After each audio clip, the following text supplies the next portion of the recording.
Matthew 11:26 says that God was pleased to withhold godly wisdom from those who thought they were wise on their own. God is glorified when we acknowledge that He knows better than we do. The Pharisees were the most knowledgeable people around, and yet the fact that Jesus was fulfilling all of the prophecies they had memorized went completely over their heads. All obtainable knowledge could not reveal the mysteries of Jesus Christ the Savior. A truly wise person knows they can't figure everything out. The majority of Jesus' disciples had very little education, and yet God revealed to them what even the Pharisees could not understand. One of the challenges with the Western world is that we have access to so much knowledge that we often think we know better than God. The majority of us have the skills to take care of all of our own needs. Why would we need to trust that God is going to provide our next meal? But where did my skills come from? Where did my ability to breathe, my next breath, come from? My toddler is very proud of herself when she puts the puzzle piece in the right spot. She doesn't understand that her father lined everything up perfectly, so all she had to do was press it down. Maybe God deserves a bit more credit than we give Him. And with that, let's read the not boring Bible. Matthew chapter 11. When Jesus had finished giving these instructions to His 12 disciples, He went out to teach and preach in towns throughout the region.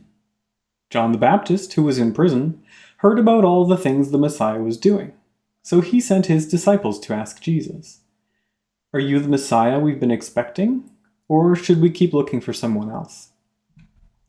Jesus told them, "Go back to John and tell him what you have heard and seen.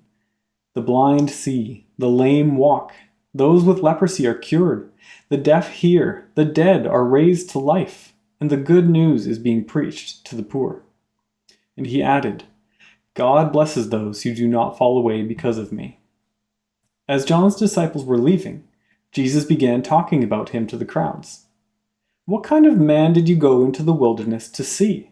Was he a weak reed swayed by every breath of wind? Or were you expecting to see a man dressed in expensive clothes? No. People with expensive clothes live in palaces. Were you looking for a prophet? Yes, and he is more than a prophet. John is the man to whom the scriptures refer when they say, 'Look, I am sending my messenger ahead of you, and he will prepare your way before you.'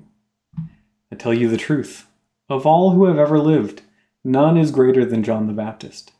Yet even the least person in the kingdom of heaven is greater than he is.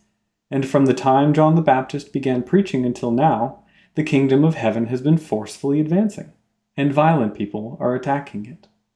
For before John came, all the prophets and the law of Moses looked forward to this present time. And if you are willing to accept what I say, he is Elijah, the one the prophets said would come. Anyone with ears to hear should listen and understand. To what can I compare this generation? It is like children playing a game in the public square. They complain to their friends, 'We played wedding songs and you didn't dance. So we played funeral songs and you didn't mourn.' For John didn't spend his time eating and drinking, and you say he's possessed by a demon. The Son of Man, on the other hand, feasts and drinks, and you say he's a glutton and a drunkard, and a friend of tax collectors and other sinners. But wisdom is shown to be right by its results." Then Jesus began to denounce the towns where he had done so many of his miracles, because they hadn't repented of their sins and turned to God. "What sorrow awaits you, Chorazin and Bethsaida! For if the miracles I did in you had been done in wicked Tyre and Sidon, their people would have repented of their sins long ago, clothing themselves in burlap and throwing ashes on their heads to show their remorse.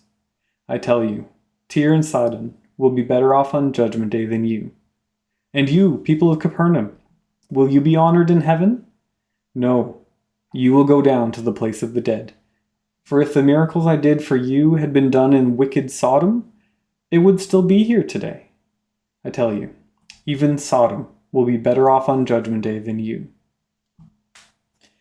At that time, Jesus prayed this prayer: "O Father, Lord of heaven and earth, thank you for hiding these things from those who think themselves wise and clever, and for revealing them to the childlike. Yes, Father, it pleased you to do it this way. My Father has entrusted everything to me.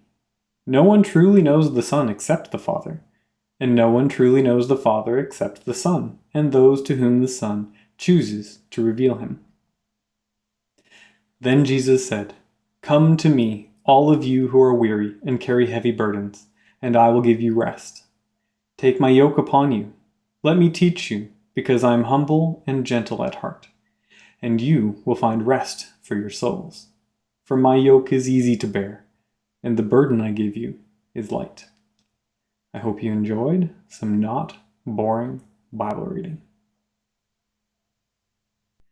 Let me know in the comments which parts of this passage you found the most interesting. And don't forget to like and subscribe.